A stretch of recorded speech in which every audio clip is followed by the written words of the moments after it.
अस्सलाम वालेकुम दोस्तों, वेलकम टू अनदर वीडियो। कैसे हैं आप लोग? उम्मीद है खैरियत से होंगे। मैं हूं असद और एक बार फिर एक और नई वीडियो के साथ आपकी खिदमत में हाजिर हूं। आज की वीडियो लाइट हाउस के ऊपर है। आजकल लाइट हाउस की न्यूज बहुत ज्यादा वायरल हो रही है।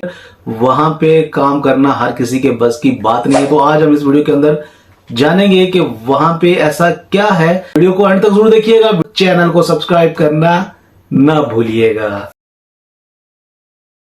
1.2 मिलियन डॉलर की एनुअल सैलरी यानी 30 1.2 करोड़ रुपए मिल रहे हैं सिर्फ इस मिलियन लाइट डॉलर। हाउस को गार्ड करने के। क्या आप में हिम्मत है ये जॉब करने की? आपका कोई बॉस नहीं होगा जो नजर रखेगा आप पे जब आप यहाँ काम कर रहे होगे। जब दिल क्या करे बात आप है। आराम से सो सकते हो, आराम से उठो, व्यू एंजॉय करो, फिशिंग करो। आपका काम ये होगा सिर्फ ये मेक श्योर करना कि लाइट हाउस के ऊपर वाली लाइट सही से काम करती रहे। बस क्या यही काम है। 30 करोड़ रुपए मिलेंगे सिर्फ एक लाइट को देखने के लिए कि वो सही से काम करती रहे। 30 लेकिन करोड़। अनफॉर्चुनेटली अच्छी खबर यहीं खत्म होती है और बुरी खबर यह है कि ये दुनिया की सबसे खतरनाक जॉब है, जुमान लाइट हाउस को गार्ड करना, क्योंकि ये समंदर के बीचों बीच है। इससे पहले आप लोग इस जॉब के लिए अपने सीवियां भेजो। ये बात भी सुन लो कि आपसे इधर कोई बंदा भी बात नहीं करेगा, हर तरफ लोनलीनेस होगी। और सबसे खतरनाक बात तो ये है कि इस एरिया में बहुत ज्यादा गंदे तूफान आते हैं और जो तूफानी लहरें होती हैं वो तो 10 मीटर ऊपर तक टकराती है टावर से। इस जॉब में जान जाने का भी खतरा हो सकता है। ये पिक्चर ली गई थी रेस्क्यू ऑपरेशन करते हुए। यहाँ पर साफ देखा जा सकता है कि लाइट हाउस का कीपर किस तरह तूफान से घिरा हुआ है। अगर ये तूफानी लहरें पूरे तरीके से लाइट हाउस को कवर कर लेती तो उसकी जान को भी खतरा हो सकता था। ये सब जानने के बाद आप में फिर भी हिम्मत है इस जॉब को अप्लाई करने की? वैसे इस अजीबोगरीब जॉब को देखने के बाद आपके जहन में भी ये सवाल आ रहा होगा कि इस लाइट हाउस को बनाया ही क्यों गया और ये बात क्यों जरूरी है कि लाइट हाउस की लाइट हमेशा जलती रहनी चाहिए। इस चीज के लिए देखना पड़ेगा कि लाइट हाउस की शुरुआत कैसे हुई। तो ये बात है एंशिएंट जमाने की,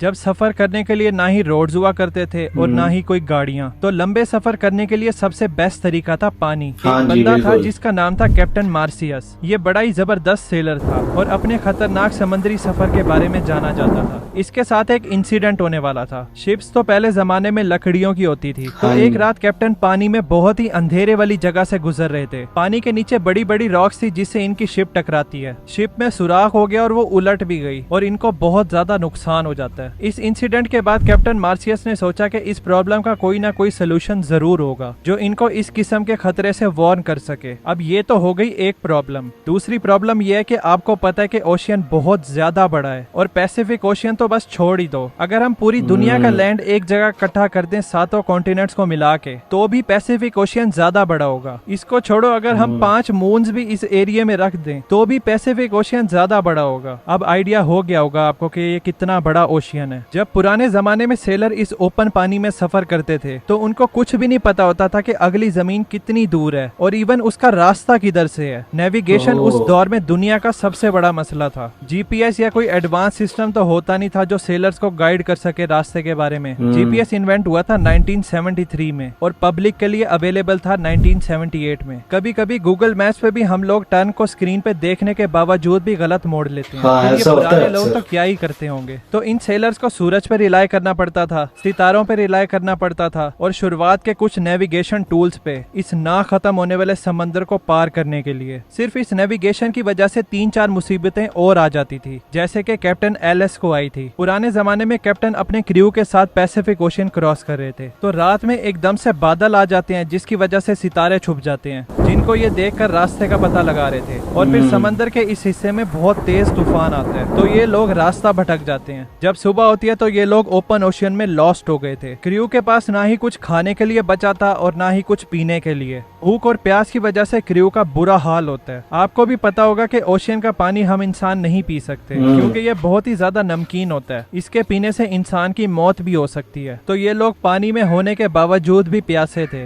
बहुत सारे क्रू मेंबर्स मर गए थे। कैप्टन को बहुत मुश्किल से लैंड मिला था और फाइनली ये लोग वहाँ पर जाकर स्टॉप करते हैं। अब दुनिया के सबसे पहले लाइट हाउस की शुरुआत होने वाली थी। इजिप्ट में मेडिटेरेनियन सी के साथ था एंशिएंट सिटी ऑफ अलेक्जेंड्रिया। वहाँ का रूलर था फेटोलमी द सेकंड फिलाडेल्फिया। डेल्फियस। इसका किंगडम उस टाइम एक प्रॉपर हब था ट्रेड कल्चर के लिए, लेकिन इस किंगडम के लिए सबसे बड़ा मसला था इसकी लोकेशन। अगर आप इस पिक्चर को गौर से देखें तो शहर के किनारे पे जाने के लिए यहाँ से गुजरना पड़ता था, और इसके साथ में देखें कि कितने सारे पत्थर हैं। जब ट्रेड करने वाली शिप रात के टाइम इस जगह से तेज रफ्तार से गुजरती थी तो ये पानी के नीचे नोकदार पत्थरों से टकराती थी। ये शिप्स डूब जाती थी और इनके कार्गो भी जाया हो जाते थे, जिसकी वजह से इनके किंगडम को बहुत ज्यादा नुकसान हो रहा था। किंग पेटोलमी ने अपने किंगडम की मैरीन ट्रेड रूट की सेफ्टी के लिए उस टाइम के एक्सपर्ट और ब्रिलियंट आर्किटेक्ट सोस्ट्रेटस ऑफ सिनिडस को बुलवाया और उनसे इसके सोल्यूशन के लिए मदद मांगी। दोनों ने मिलकर बहुत ही जबरदस्त प्लान बनाया, एक रोशनी के बड़े से मीनार को बनाना जो शिप्स को गाइड किया करेगा सेफ्टी की तरफ, और साथ ही इनको वार्न भी करेगा पानी के लहरों के नीचे मौजूद खतरे से।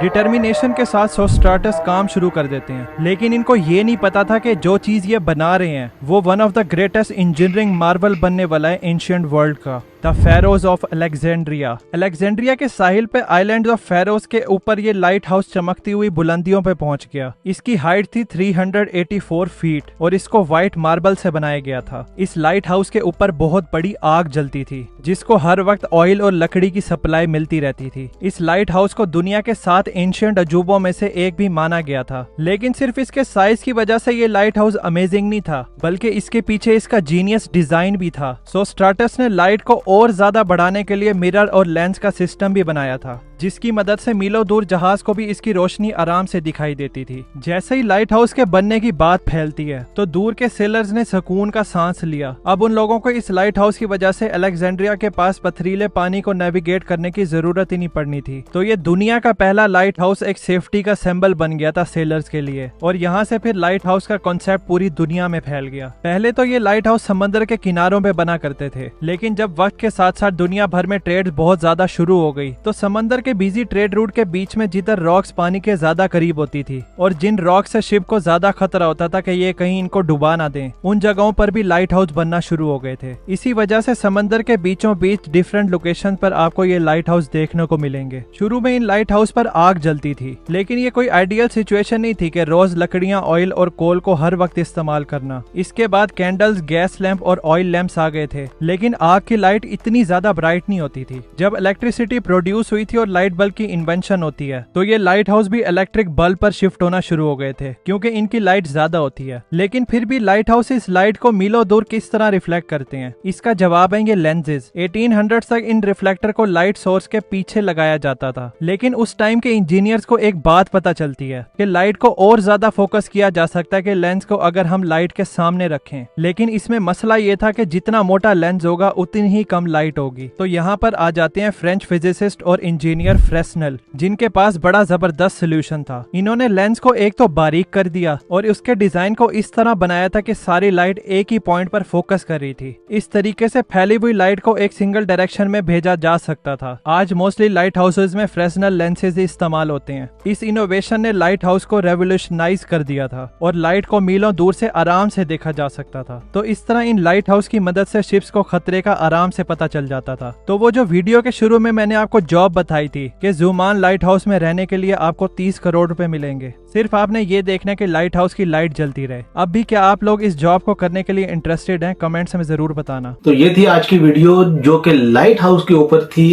लाइट हाउस की जॉब क्यों ज्यादा खतरनाक है वो चीज हमें वीडियो देखने के बाद पता चली। अक्सर लाइट हाउसेज जो है वो समंदर के बीचों बीच होते हैं, जहाँ पे बहुत ज्यादा बहुत खतरनाक किस्म के तूफान आते हैं। फिर इन्होंने उसकी हिस्ट्री बताई कि लाइट हाउस को बनाने की आखिर जरूरत क्यों पेश आई, ऐसा क्या हो जाता था लोगों के साथ जिससे वो बहुत ज्यादा परेशान थे। आज की वीडियो बहुत ज्यादा इंटरेस्टिंग थी।